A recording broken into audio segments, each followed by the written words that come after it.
இந்த வீடியோவில் வந்து 8th செமஸ்டரில் பயோஸ்டாட்டிக் சப்ஜெக்டில் 4th யூனிட்டில் இருக்க ரிக்ரெஷன் மாடலிங் அப்படின்ற டாபிக் பற்றி பார்க்க போகிறோம். அதில் வந்து 2 டாபிக் இருக்குது, simple regression modelling, multiple regression modelling. அது வந்து ரொம்ப பெருசாக இருக்கிறதுனால இந்த ஒரே வீடியோவில் வந்து கவர் பண்ண முடியுமான்னு தெரியல. நான் வந்து பார்ட் 1 போடுறேன். இதில் வந்து சிம்பிள் ரிக்ரெஷன் மாடல் பார்த்துட்டு அதில் வந்து மல்டிபிள் ரிக்ரெஷன் மாடல் வந்து பாருங்கள். ஓகேவா? முதல்ல வந்து ரிக்ரெஷன் அப்படின்னா வந்து என்னன்னு தெரியணும்.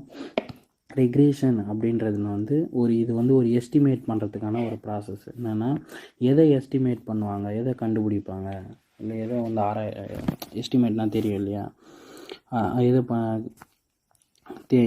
எடுப்பாங்கன்னா ஒரு unknown value of one variable, ஓகேவா, from the known value of related variable. ஒரு நமக்கு தெரிஞ்ச வேல்யூ, ஓகேவா, ஒரு வேரியபிள்ஸ்னு ஒன்று இருக்குது. ஓகேவா, எப்படி சொல்கிறதுனா இப்போ 1 2 3 4 அப்படின்னு டாட்டாக போய் 5 வரை இருக்குன்னா இது வந்து நமக்கு தெரிஞ்ச வேரியபிள்ஸ்.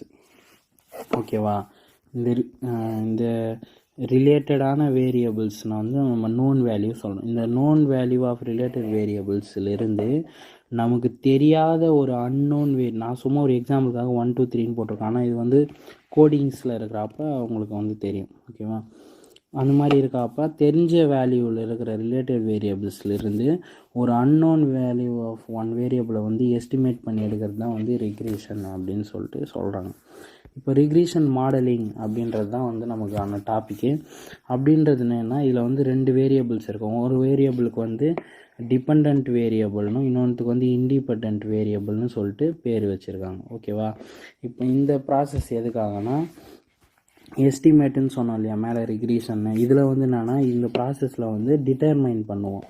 எதுனா இந்த இண்டிபெண்ட் வேரியபிளுக்கும் டிபெண்ட் வேரியபிளுக்கும் வந்து ரிலேஷன்ஷிப் பிட்வீன் என்னென்ன டிஃப்ரென்ஸ் இருக்குது, ரிலேஷன்ஷிப் பிட்வீன்னாவே அதுக்கும் இதுக்கும் என்னென்ன வித்தியாசம், என்னென்ன பண்ணுறாங்க, இதில் என்ன பண்ணுறாங்க, இதில் என்ன பண்ணுறாங்க அப்படின்னு ஒரு டிஃப்ரென்ஸ் எல்லாத்தையுமே வந்து கண்டுபிடிக்கிறது தான் வந்து ரிலேஷன்ஷிப் பிட்வீன். அது மாதிரி டிட்டர்மைன் பண்ணுற ப்ராசஸ் பேர் தான் வந்து ரிக்ரெஷன் மாடலிங். இந்த இண்டிபெண்ட் வேரியபிள்ஸ் வந்து 1 ஆர் மோருக்கு மேலே இருக்கும். இது வந்து டிபெண்ட் வேரியபிள் வந்து 1 தான் வந்து இருக்கும். அதுதான் வந்து 1 ஆர் மோர் 1ன்னு சொல்லிட்டு மென்ஷன் பண்ணியிருக்காங்க. ஓகேவா, இப்போ இது எப்படி இன்னும் ஈஸியாக புரிகிற மாதிரி சொல்கிறது அப்படின்னு பார்த்தோம்னா, இப்போ வந்து ஒரு நம்ம predicting the sales of product based on the quality. ஓகேவா, ஒரு பொருள் வந்து எந்த அளவுக்கு வந்து சேல் ஆகுது அப்படின்றத வந்து குவாலிட்டியை வச்சு தான் நம்ம வந்து டிசைட் பண்ணுவோம். ஓகேவா, இப்போ நம்ம ஒரு கடைக்கு போய் பொருள் வாங்குகிறோன்னா அந்த பொருள் வந்து குவாலிட்டியாக இருக்குதான்னு பார்த்து தான் வாங்குவோம். அப்போ அந்த பொருள் வந்து என்னது டிபெண்ட்டு. ஏன்னா இது வந்து என்னது ஒன்றுத்தை டிபெண்ட் பண்ணி இருக்குது, எதனா குவாலிட்டியை டிபெண்ட் பண்ணி. இந்த பொருள் வந்து குவாலிட்டி நல்லா இருந்தால் மட்டும்தான் நம்ம வாங்குவோம். அப்போ இது வந்து குவாலிட்டியை டிபெண்ட் பண்ணி தான் இருக்குது. ஆனால் குவாலிட்டி வந்து எதையும் டிபெண்ட் பண்ணியிருக்காது. குவாலிட்டி வந்து நார்மலாக தரமாக இருக்குதா அவ்வளோதான். இது வந்து இண்டிபெண்ட் சொல்லுவாங்க. ஓகேவா, இன்னொரு எக்ஸாம்பிள் வந்து பார்த்தோம்னா mark sheet of students, number of hours studies. இது இன்னும் இப்போ நம்ம ஒரு பையன் வந்து மார்க் வாங்கிறது வந்து அவன் எவ்வளோ ஹவர் படிக்கிறான் அப்படின்றத பொறுத்து தான் வந்து இருக்குது. அப்போது இந்த ஸ்டூடெண்ட் மார்க் வாங்கிறது வந்து எத்தனை ஹவர் படிக்கிறான் அப்படின்றத வந்து பொறுத்து தானே இருக்குது. அப்போ இந்த மார்க் ஆஃப் ஸ்டூடெண்ட்ஸ் வந்து இந்த ஸ்டடீஸை டிபெண்ட் பண்ணி தான் இருக்குது. அப்போ இது வந்து டிபெண்ட் வேரியபிள். இந்த நம்பர் ஆஃப் ஹவர் ஸ்டடீஸ், நீ படித்தா தான் நீ மார்க் படிக்கலன்னா எதுவும் இல்லை. அதனால் எதுனாலும் இந்த ஸ்டடீஸ் வந்து அப்படியே தான் இருக்க போதில்லை. அதனால் வந்து இது இண்டிபெண்ட், எதையும் பேஸ் பண்ணி இருக்காது. இதுதான் வந்து எக்ஸாம்பிளாக வந்து சொல்லணும், இன்னும் ஈஸியாக புரிகிற மாதிரி ரிக்ரெஷன் மாடலிங்னா. இப்போ வந்து ரிக்ரெஷன் மாடலிங்லேயே வந்து இந்த லீனியர் ரிக்ரெஷன்னா வந்து பேர் வைக்கிறது. ஓகேவா, இந்த டிபெண்ட் வேரியபிளை வந்து ஒய்ன்னு சொல்லிட்டு மென்ஷன் பண்ணுறாங்க, இண்டிபெண்ட் வேரியபிளை வந்து எக்ஸ்ன்னு சொல்லிட்டு மென்ஷன் பண்ணுறாங்க. ஞாபகம் வச்சுங்க, இது வந்து கன்ஃபியூஸ் ஆகும் அடிக்கடிக்கு. டிபெண்ட் அப்படின்றது வந்து ஒய்யு, இன்டிபெண்ட் அப்படின்றது வந்து எக்ஸு அப்படின்னு ஞாபகம் வச்சுங்க. ஓகேவா, இப்போ அதிலே வந்து இந்த ஈக்குவேஷன் வந்து பாருங்கள், linear regression equation y equal to a plus பிஎக்ஸ்ன்னு இருக்குது. இப்போது ஒய்னா டிபெண்ட்டு, எக்ஸ்னா இண்டிபெண்ட். அப்போ இந்த ஏபின்றது எதுனா ஏனா இன்டர்செப்ட்டு, பின்னா வந்து ஸ்லோப்பு அப்படின்னு சொல்கிறாங்க. இந்த ஈக்குவேஷன் நல்லா ஞாபகம் வச்சுன்னா இது வந்து நிறைய இதில் வந்து நம்ம எழுதுவோம் இப்போது. ஓகேவா, இதுதான் வந்து ரிக்ரெஷன் மாடலிங் அப்படின்னு சொல்கிறது. இப்போ ஹைபோதீசிஸ் டெஸ்ட் அடுத்தது. ஓகேவா, இந்த ஹைபோதீசிஸ் டெஸ்ட்டில் வந்து ரிக்ரெஷன் மாடலிங்கில் வந்து பண்ணுவாங்க. எதுக்காகனா அதை வந்து அக்செப்ட் பண்ணலாமா ரிஜெக்ட் பண்ணலாமா அப்படின்னு சொல்லிட்டு பண்ணுறது தான் இந்த ஹைபோதீசிஸ் டெஸ்ட்டு. அதை தான் வந்து இங்கே கொடுத்துருப்பாங்க. இந்த ஹைபோதீசிஸ்ன்றது வந்து அசம்ஷன்னு இது முன்னாடியே வந்து ஒரு கணிக்கிறது, இது இப்படி தான் இருக்கும், இப்படி இருக்கலாம் அப்படி இருக்கலாம், கரெக்டாக இருக்குமா அப்படி இருக்குமா அப்படின்றத வந்து ஒரு கணிக்கிறது தான் வந்து அசம்ஷன் சொல்லுவாங்க. முன்னாடியே வந்து இப்படி இருக்கலாம் அப்படின்னு நினைக்கிறது தான். அந்த மாதிரி assumption that we make about the population parameter research. ஒரு பாப்புலேஷன் இப்போ வந்து நம்ம ஊரில் வந்து இவ்வளோ பாப்புலேஷன் இருக்குது, அப்படி இப்படி இருக்குது, இவ்வளோ நம்பராக ஜனத்தொகை வந்து இருக்காங்க அப்படின்னு சொல்லிட்டு சொல்கிறத வந்து ஒரு அசம்ஷன் தான், அக்யூரேட்டாக வந்து சொல்ல முடியாது இல்லையா. சும்மா இவ்வளோ இருக்கலான்னு சொல்லிட்டு கெஸ் பண்ணுறது தான் ஹைபோதீசிஸ்ன்னு சொல்கிறாங்க. டெஸ்டிங், ஹைபோதீசிஸ் டெஸ்டிங்னா நம்ம கெஸ் பண்ணதை வந்து கரெக்டாக இருக்கா இல்லையா, நம்ம கெஸ் பண்ணது வந்து அக்செப்டபுளாக இருக்குதா, ரிஜெக்ஷன் மாதிரி இருக்கா, அதை ஏற்றுக்கிற மாதிரி இருக்குதா, இல்லை தப்பு அப்படின்ற மாதிரி இருக்கான்னு சொல்லிட்டு செக் பண்ணி பார்க்குறது தான் வந்து ஹைபோதீசிஸ் டெஸ்ட். ரெண்டுத்துக்கும் புரியுதா டிஃப்ரெண்ட்டு? அதுதான் வந்து ஹைபோதீசிஸ் டெஸ்ட்டுன்னு சொல்கிறாங்க. இப்போ வந்து இந்த ஹைபோதீசிஸ் டெஸ்ட்டே வந்து ரிக்ரெஷன் மாடலிங்கில் வந்து ரெண்டாக வந்து வருது. ஒன்று வந்து simple regression modelling, hypothesis testing simple regression modelling. இன்னொன்று வந்து hypothesis testing multiple regression modelling, அது கீழே வரும். ஓகேவா, இப்போ முதல்ல வந்து இந்த வீடியோ லென்த்தாக போச்சுன்னா சிம்பிள் மட்டும்தான் சொல்லுவேன். இதில் அடுத்த வீடியோவில் வந்து மல்டிபிள் சொல்கிறேன். இப்போ சிம்பிள் ரிக்ரெஷன் மாடலிங் அப்படின்னா வந்து மேலே பார்த்த டெஃபினிஷன் சேம் அதே தான் இருக்கும். ஆனால் ஒன்று அங்கே வந்து நம்ம என்ன பார்த்துருப்போம், இந்த we study the relationship between the ரெண்டு வேரியபிளுக்கு ரிலேஷன்ஷிப் பிட்வீன் பார்க்குறதுன்னு மேலே பார்த்தோம் இல்லையா. ஓகே, எதில் பார்த்தோம், ரிக்ரெஷன் மாடலிங்கில் வந்து பார்த்தோம். ரெண்டு வேரியபிளுக்கு வந்து ரிலேஷன்ஷிப் பிட்வீன் பார்க்கறது, ஒன் ஆர் மோர் இண்டிபெண்ட்டு ஒன் டிபெண்ட்டுன்னு சொல்லிட்டு பார்த்தோம் இல்லையா. அதே தான் இதுலேயும் டெஃபினிஷன், சேம் டெஃபினிஷன். என்ன ஒன்று, அங்கே ஒன் ஆர் மோர் இண்டிபெண்ட் இருக்கும், ஒரே ஒரு டிபெண்ட் இருக்கும். ஆனால் இங்கே வந்து ரெண்டுமே ஒன்று தான்.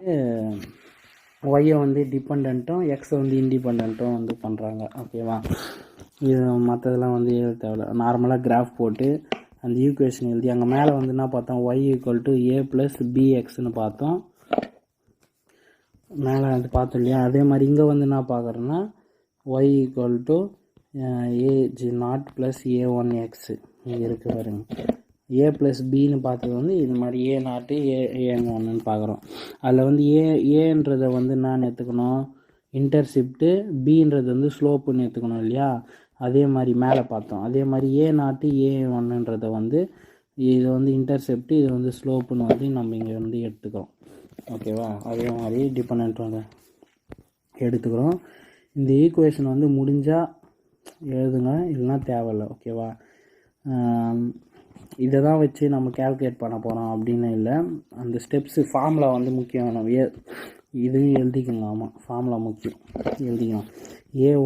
ஏ ஒன்றுனா எது, ஸ்லோப் கண்டுபிடிக்கிறதுக்குன்னா ஃபார்முலா அப்படின்னு பார்த்தோம்னா ஸ்லோப் வந்து கண்டுபிடிக்கிறதுக்கு சிக்மா எக்ஸ்ஒய் மைனஸ் என்னு, இந்த ஃபார்முலா வந்து நீங்கள் ஞாபகம் வச்சுங்க, இது சொன்னால் டைம் ஆகும். ஓகேவா, அதே மாதிரி இன்டர்செப்ட் கண்டுபிடிக்கிறதுக்கு வந்து இந்த ஃபார்முலா, இந்த ரெண்டு ஃபார்முலா வச்சு ஸ்லோப்பும் இன்டர்செப்டும் கண்டுபிடிச்சிட்டு இந்த டிபெண்ட் வேரியபிளை கண்டுபிடிக்கிறதுக்கு வந்து இதில் வந்து நம்ம கண்டுபிடிச்ச வேல்யூ வந்து அப்ளை பண்ணி கண்டுபிடிப்போம். ஓகேவா, இப்படி தான் வந்து இந்த சிம்பிள் ரிக்ரெஷன் மாடலிங் வந்து கேல்குலேட் பண்ணுறாங்க. இது வந்து ஸ்டெப்ஸ் வைஸாக வரும், இது வரையும் வந்து ஸ்டெப்ஸ் வைஸாக வரும். ஓகேவா, இது வரையும் பார்த்தோமா.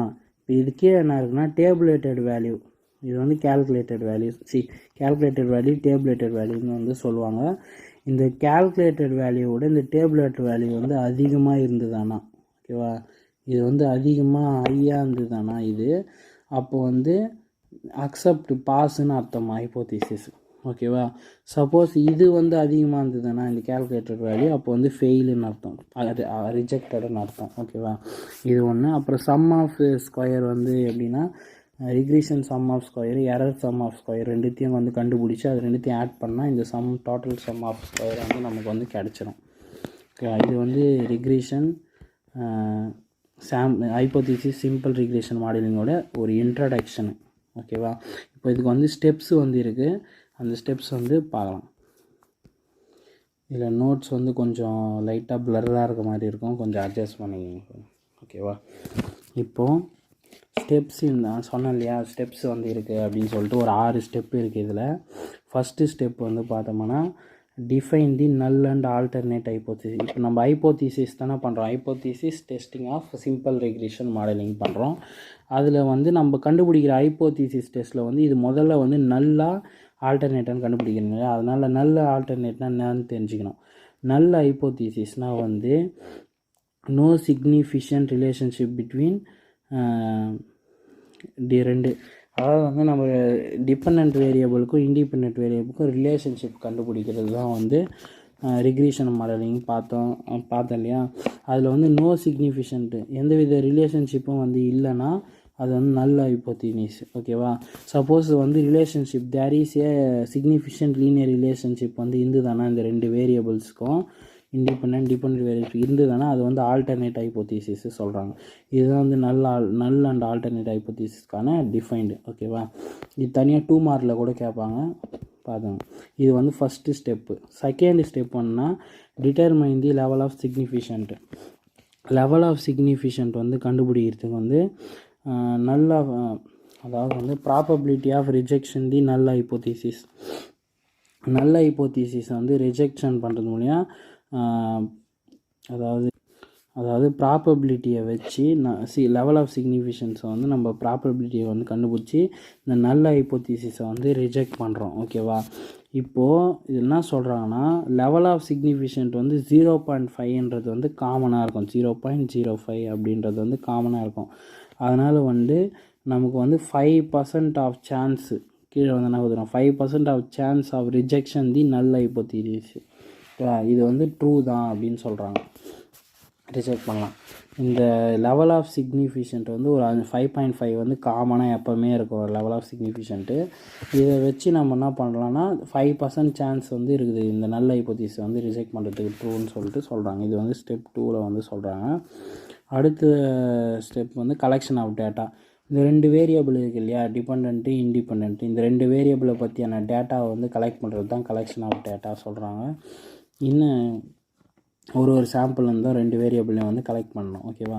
அடுத்து வந்து கால்குலேட் தி ரிக்ரெஷன் ஈக்குவேஷன். நமக்கு மெயினாக ஒன்று தெரியணும், ரிக்ரெஷன் ஈக்குவேஷன் எந்த இடத்துல கால்குலேட்டுன்னு வந்தாலும் முதல்ல நம்ம யூஸ் பண்ணுற மெத்தட் வந்து மெத்தட் ஆஃப் லீஸ்ட் ஸ்கொயர். இந்த மெத்தட் இல்லைனா இந்த ரிக்ரெஷன் ஈக்குவேஷனை வந்து கண்டே பிடிக்க முடியாது, அது எல்லா இதுலேயுமே வந்து வரும். ஓகேவா? அதனால் ரிக்ரெஷன் ஈக்குவேஷன் வந்தால் செகண்ட் யூனிட்லேயும் வரும். இந்த மாதிரி ரிக்ரெஷன் ஈக்குவேஷன் பார்த்தாலே அது வந்து எப்படி கண்டுபிடிப்பாங்கன்னா method of least square method வச்சு தான் வந்து கண்டுபிடிப்பாங்க கம்பல்சரி. ஓகேவா? அடுத்தது வந்து இந்த ரிக்ரெஷன் ஈக்குவேஷன் வந்து எப்படின்னா அதே சேம் டெஃபினிஷன் தான். Regression equation estimate the relationship between the dependent and independent, ரெண்டுத்துக்கும் ரிலேஷன்ஷிப் பிட்வீன் வச்சு கண்டுபிடிப்பாங்க. சேமாக தான் வரும். ரிக்ரெஷன் மாடலிங்க்கும் அதே டெஃபினிஷன் தான், ரிக்ரெஷன் ஈக்குவேஷன்ஸ்க்கும் அதே டெஃபினிஷன் தான். இப்போ இதை வந்து எப்படி கால்குலேட் பண்ணுவாங்கன்னா மெத்தட் ஆஃப் லீஸ்ட் ஸ்கொயர், இதை மட்டும் ஞாபகம் வச்சுங்க. அடுத்தது வந்து கால்குலேட் தி டெஸ்ட் ஸ்டாட்டிஸ்டிக்கு. இது வந்து வளவலான்லாம் படிக்க தேவையில்லை. இந்த டெஸ்ட் ஸ்டாட்டிஸ்டிக்கை எப்படி கால்குலேட் பண்ணுவாங்கன்னா பி வேல்யூ வந்து டிட்டர்மைன் பண்ணுறது மூலிமா இந்த டெஸ்ட் ஸ்டாட்டிஸ்டிக் வேல்யூ வந்து மாற்றி சொல்லிட்டேன். டெஸ்ட் ஸ்டாட்டிஸ்டிக்கை எதுக்காக யூஸ் பண்ணுறாங்கன்னா பி வேல்யூவை வந்து கண்டுபிடிக்கிறதுக்கு டிட்டர்மைன் பண்ணுறதுக்காக வந்து இந்த டெஸ்ட் ஸ்டாட்டிஸ்டிக்கை வந்து யூஸ் பண்ணுறாங்க. இதை வந்து எழுதிக்கணும். அடுத்தது வந்து டிட்டர்மைன் தி கிரிட்டிக்கல் வேல்யூ. கிரிட்டிக்கல் வேல்யூ வந்து எப்படி கண்டுபிடிக்கிறாங்கன்னா ஒரு நான் ரிஜெக்ஷன் ரீஜன்லேருந்து, ஓகேவா, ஒரு நான் ரிஜெக்ஷன் ரீஜன் இருக்குது, அதுலேருந்து வந்து ரிஜெக்ஷன் ரீஜனை வந்து செப்பரேட் பண்ணி எடுக்கிறாங்க. ஓகேவா? அது மாதிரி எடுக்கிறது வந்து எடுத்து வேல்யூ போடுறது தான் வந்து கிரிட்டிக்கல் வேல்யூ அப்படின்னு சொல்கிறாங்க. இது சிம்பிளாக எப்படி சொல்லணும்னா ஒரு எண்ணெயும் தண்ணியும் வந்து இருக்குது. ஓகேவா? ரெண்டும் மிக்ஸ் ஆகிருக்கிறது வந்து நான் ரிஜெக்ஷன் சொல்கிறாங்க. இப்போ அந்த எண்ணெயும் தண்ணியும் கலந்துருக்கிறதுல வந்து ஒரு தண்ணியை மட்டும், தண்ணின்றதை விட ஒரு ஆயிலை வந்து தனியாக பிரித்து எடுக்கணும். ஓகேவா? ஆயிலும் வாட்டரும் மிக்ஸ் ஆகிருக்கிறதுல ஆயிலை பிரித்து எடுக்கிறோம். அது இந்த ஆயிலை பிரித்து எடுக்கிற ஆயிலை தானே எடுக்கிறோம், அந்த ஆயில் தான் வந்து ரிக்ரெஷன் ரீஜன். அந்த மாதிரி நான் ரிஜெக்ஷன்லேருந்து ரிஜெக்ஷன் ரீஜனை பிரித்து எடுக்கிற வேல்யூ தான் கிரிட்டிக்கல் வேல்யூ. இந்த கிரிட்டிக்கல் வேல்யூ